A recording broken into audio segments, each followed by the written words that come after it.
Hello, and welcome to Insightful Conversations with your host, Three Principles practitioner, Adey-Jones. Join her each week as she welcomes some of the world's leading Three Principles teachers and practitioners who share how this understanding has dramatically improved the quality of their lives and the lives of those they work with.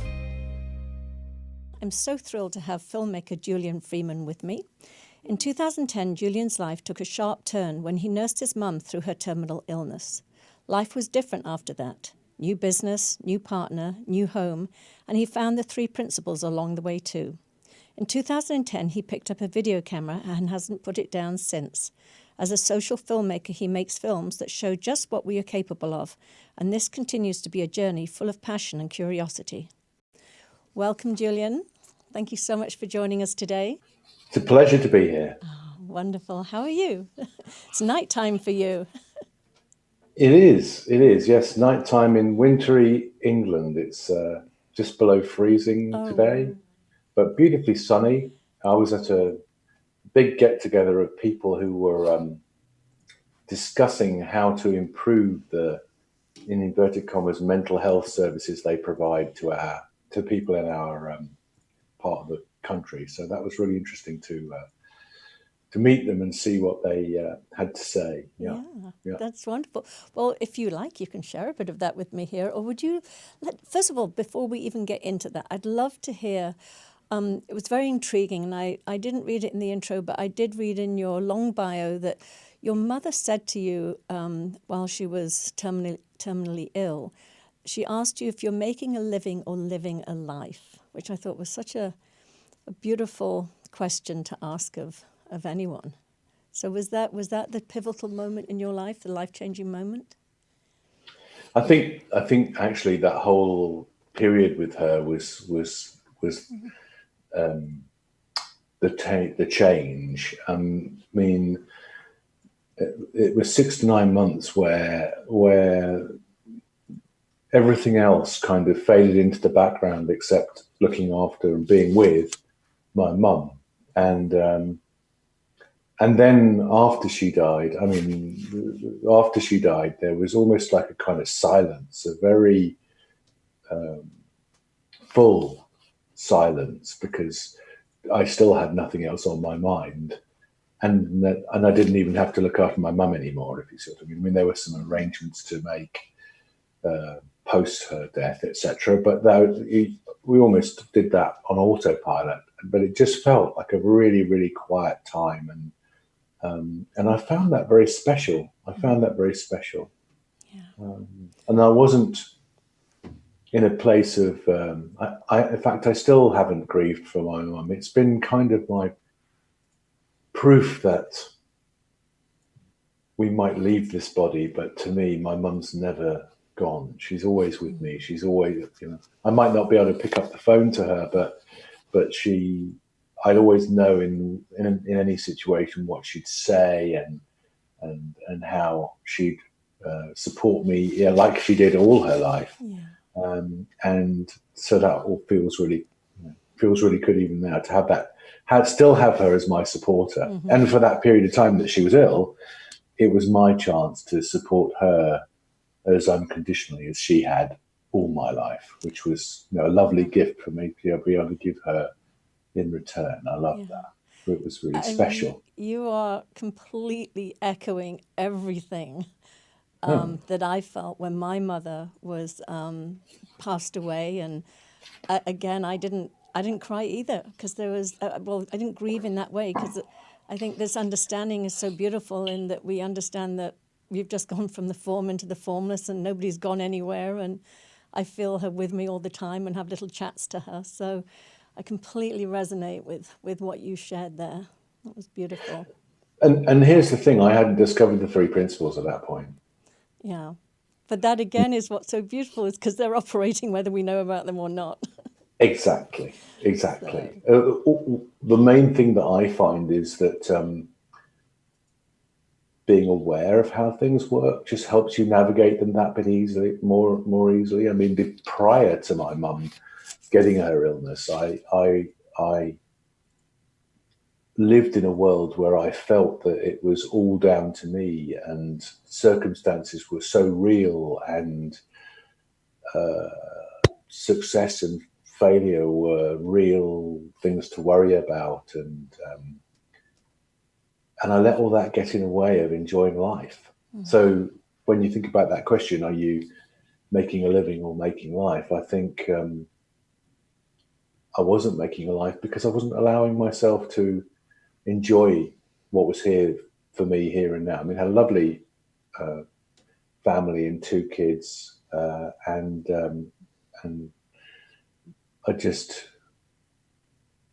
I know now that I wasn't allowing myself that pleasure. And I take a lot of pleasure. My kids are now grown up and they've flown the nest and they're doing their own things in life, and I take a lot of pleasure in that. They're lovely adults, and they have a great relationship with me, and so it all comes out well. That's what I've seen that time and time again. But just having this understanding makes these things just that bit easier to navigate. Yeah. To know that it's not quite as real as it sometimes feels. Exactly. And as you were speaking, I was hearing the sort of like, it's almost like an exhale when we know that we're not doing it alone. That's just an illusion. It was a massive weight off my mind. I mean, I can't tell you the pressure I put myself under when I thought that it was down to me. And I'm not saying that I'm free of that. Sometimes some of my old stories come up and catch me, and I think they're real again for a while, and I try and take control of things, and I can get caught up in all those emotions just like anybody else does. But I get through them much quicker, and then I'm back to a place of ease. I mean, I'll give you an example. This morning we had to go to this meeting, and it's a really simple example because we have to cross a ferry to get to the main part of England, I want to say, but we have to go across a little ferry, and the ferry had mechanical problems and it was late, and so it was making us late. And I could have got into a lot of thinking about how could I speed up? We should have done this before. Should have checked, maybe gone another way, because there is another way, which is longer, but maybe not longer today. And can you start to see all the thinking you can get into, and all the emotional energy you can create and expend in that thinking? And instead, I kind of was like, no, it's okay. If we're 15 minutes or even half an hour late, it won't be the end of the world. And I'd rather be here, be comfortable, and know that I'm going to get there safely, than worry about it. And that's, then you drive along and you're at ease with life, and you're able to notice the sun coming up and through the fogginess of the early morning, and see the beauty in it all, and enjoy the drive, and still get there, believe it or not, without being late. So there was nothing to worry about in the first place. And that is a great example of having a bit more awareness, and seeing that you don't have to get caught up with the circumstances, or the thinking about the circumstances. It just makes it all so much easier. It does. I'm listening to you. It's like it's that I should have, or I could. That the shoulds are in the past and the coulds are in the future. And it's like when you're in both of those places, you are not paying attention to what's in the moment and the beauty around you. And I love that example. I mean, it's a simple example, but that's exactly what it is. We can get caught up, but we rebound. We that's the resilience. We just go, just got caught up again. That's okay. Back to center.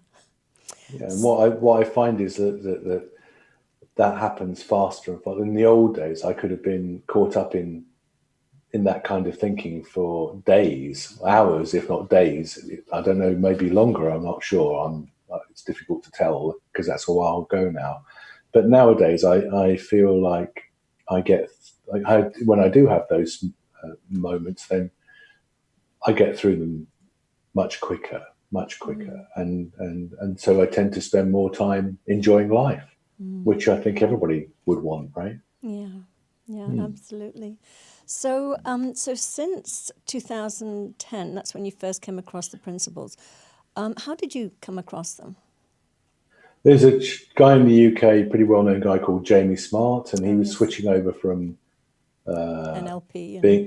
being a very well-known NLP guy to discovering the principles, and he had a year-long program where he invited a lot of the people from America who've been doing this for 30-something years to do 3-day weekends, and I joined up with that, and that's how I got to learn about the principles, which was a great way to do it. It was a great way to do it. So very thankful to him, and very thankful to all those speakers and people that spent their time sharing their understanding of the understanding with me. Yeah, that is beautiful. And is that when? So, what did you do before you were a filmmaker? Because I know that it's not something like you've been to film school or when you were young and that was your lifelong journey. This is something you came to just like 10 years ago. I was in the IT business, and then followed by. And when the internet boomed, I got involved with the internet, had a couple of businesses in that world. And then my mum's illness arrived, and I sold out of the business I was doing there. And then after she died, I picked up again and started doing some more on the internet. And looking back on it, I probably should have, there you go, there's that word. I probably should have taken some more time, but no, I ploughed on ahead trying to make some stuff happen. Now, one of the things I know out of that is that there's no wrong way. You can sit back and wait for clarity and wait for something to come to you, or you can plough on ahead. But I think of that like, there's a very famous old Scottish song that goes, "You take the high road and I'll take the low road, and I'll be in Scotland before you." Yeah. But you both get there.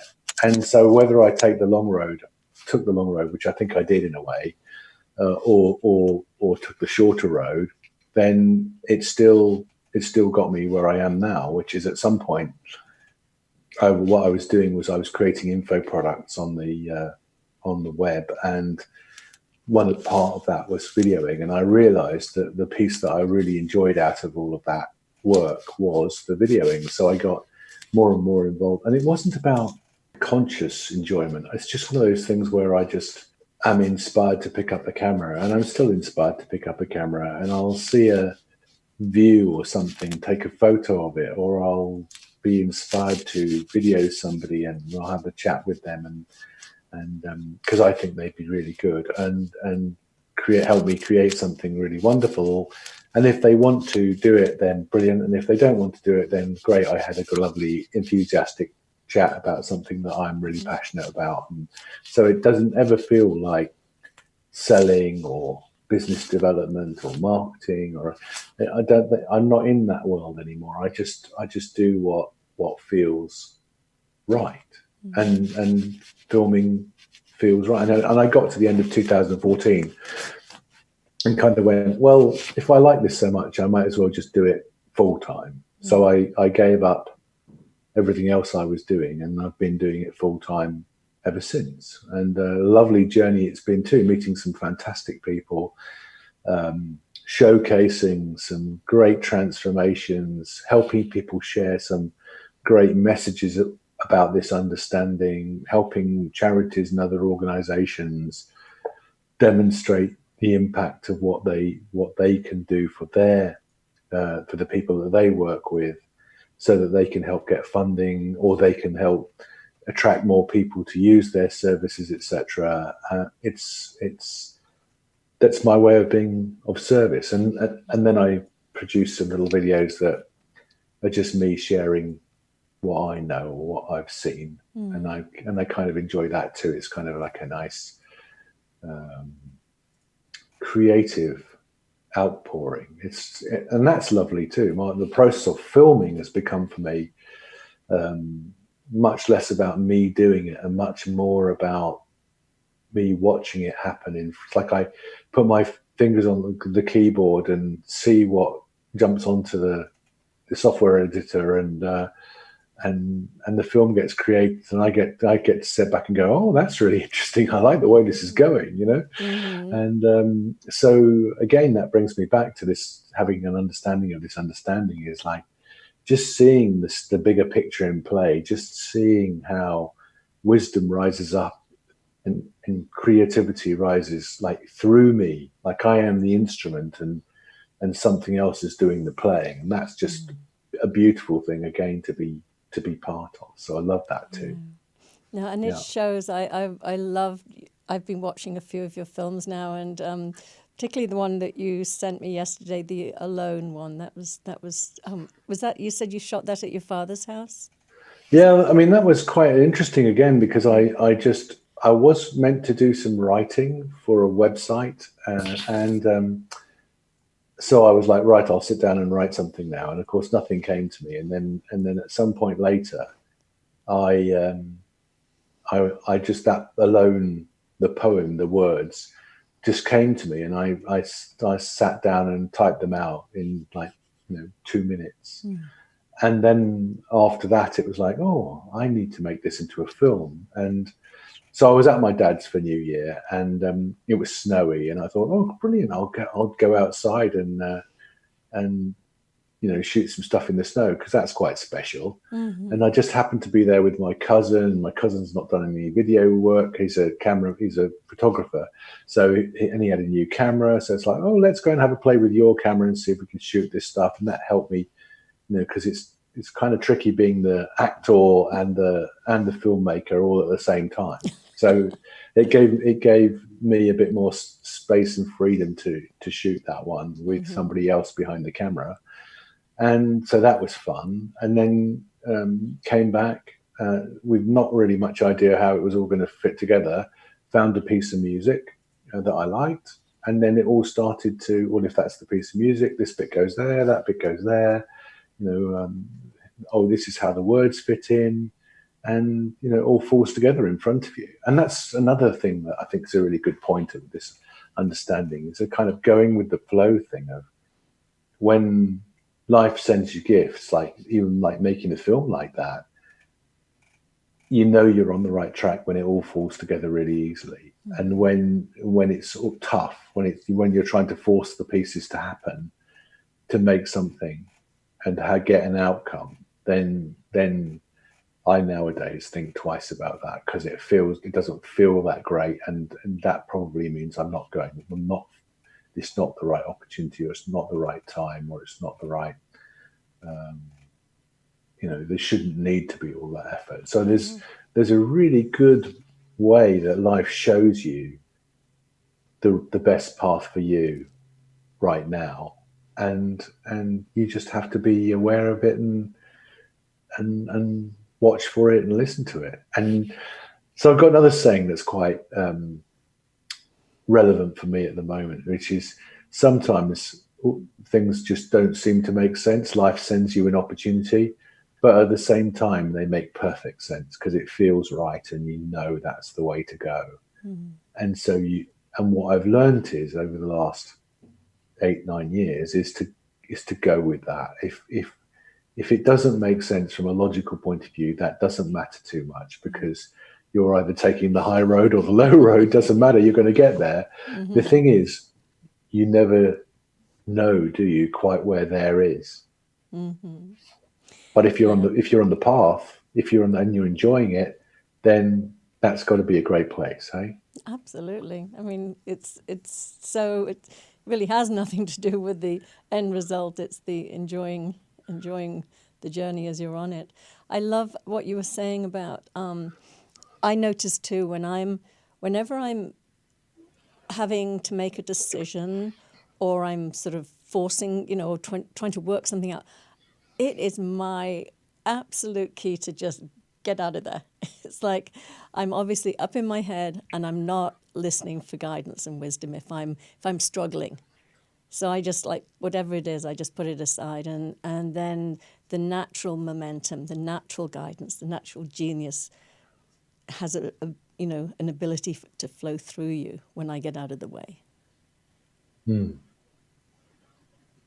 there's an interesting thing right there, is I can remember a friend of a friend of mine and a guy who I liked a lot. He's a guy called Richard Wilkins, and he kind of has an inside out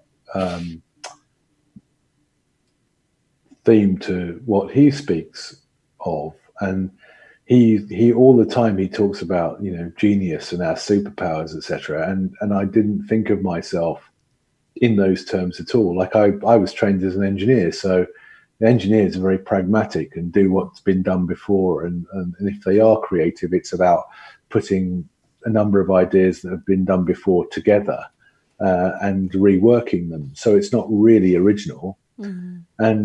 And so I didn't think that I was a creative person at all, and or had that capacity. So to be where I am now, where I'm just allowing those films to be made and to lift the camera and see the shot and take it and so on, that's all really beautiful for me. And that's what I think of as genius. That's what I think of as you know, an amazing power that I seem to have, and we all have. And at one time I had some, I'm sure it was conditioning about, well, you're genius, surely you're not talking about me, you know, that kind of thing. Yeah.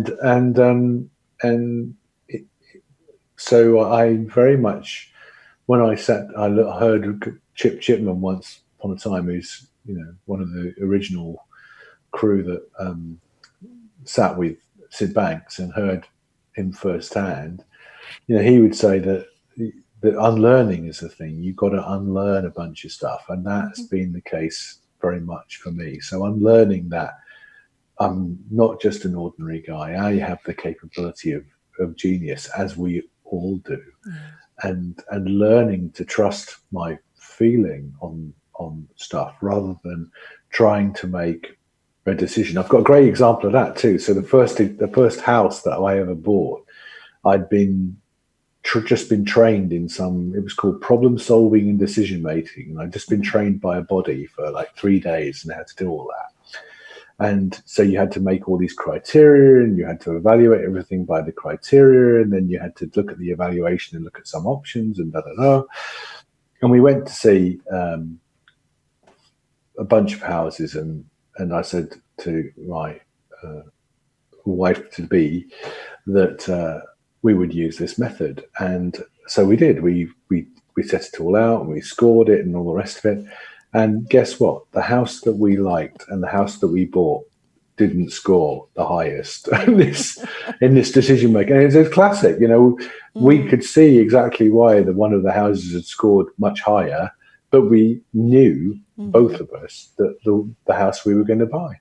And so that's a great example of you just know so much that you're probably already doing it. Like, I had been filming for 4 years before I realized that filming was the thing that I really loved doing, and that's what I should step into and do more. Yeah.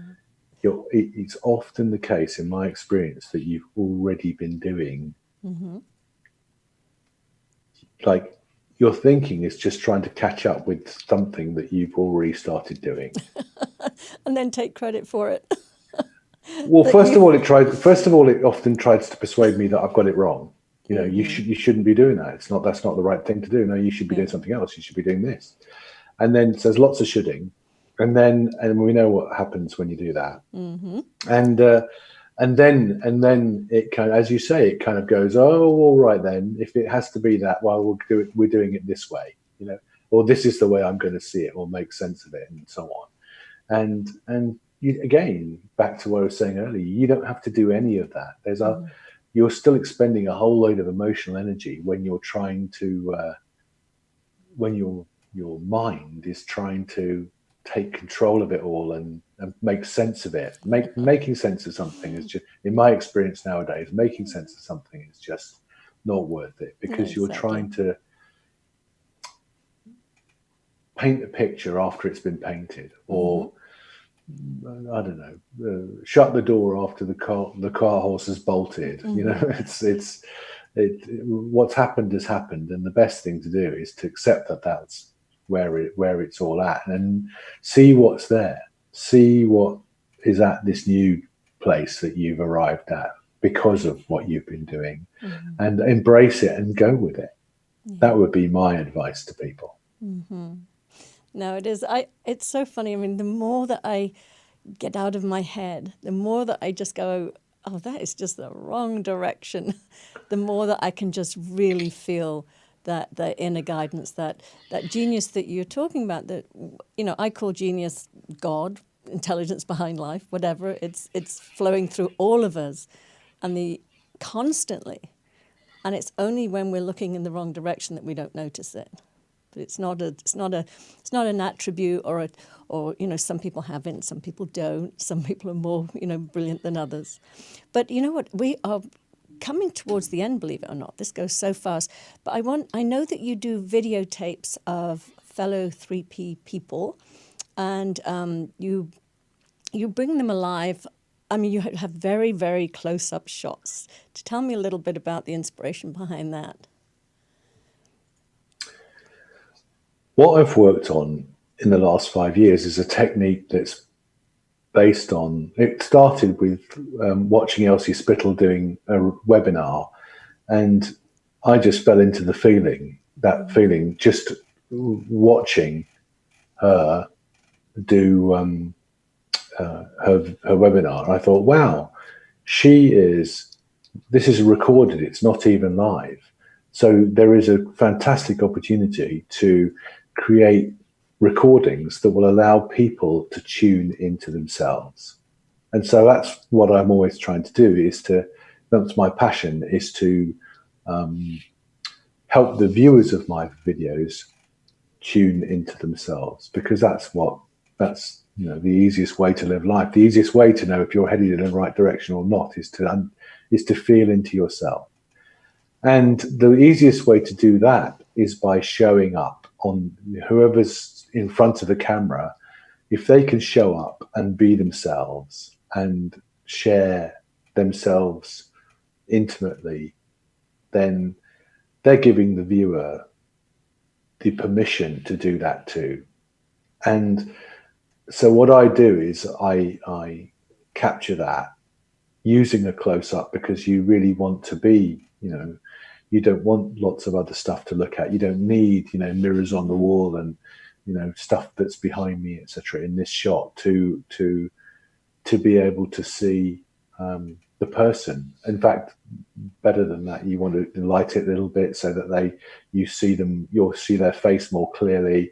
And if I use some other bits and pieces, quite often it's a bit in nature as a kind of opportunity for people to, you know, breathe, for the viewer to breathe and reflect before moving on to the next part with whoever I'm shooting. And sometimes I'll shoot some little testimonial pieces from other people that sort of says in their words how working with somebody else, etc., has really worked for them. And again, it's about them getting in the feeling and recording that too. So you know, putting that, people showing up, putting some nice music to it, having a nice look to I think there are at least 7 different ways in which you can create feeling in a film, and that's the way that I do it, and I think it works. I mean, I think if you're a sharer of the principles, people want to find out more about you. Then what they really want is and you're a bit of an unknown quantity,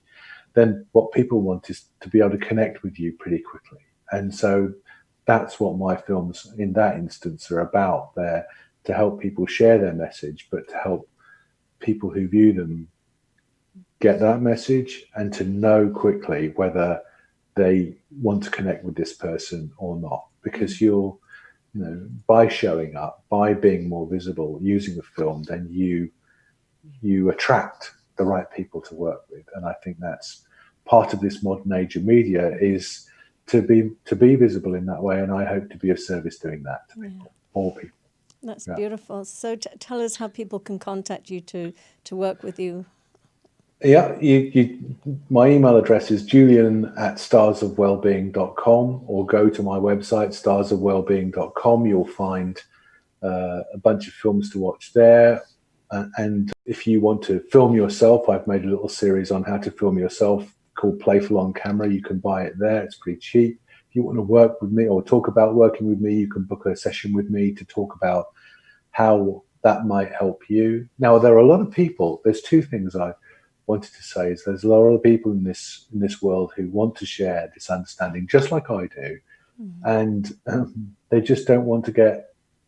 For some reason, they don't want to get visible yet, and I just want to have that conversation with them to see, let's explore it. Let's be curious. Let's see if you want to take the high road or the long road. And I've got nothing on it, but the more I can help get this message out there, the better. And the last thing that's on that website, starsofwellbeing.com, is I want to make a documentary. I want to make a proper thing that can, now we're getting into the world of Apple TV and Netflix and Amazon, etc., and all these different new TV channels. I want to get something out there that shows that people can watch, that shows them that there's an easier way to navigate through life with this understanding.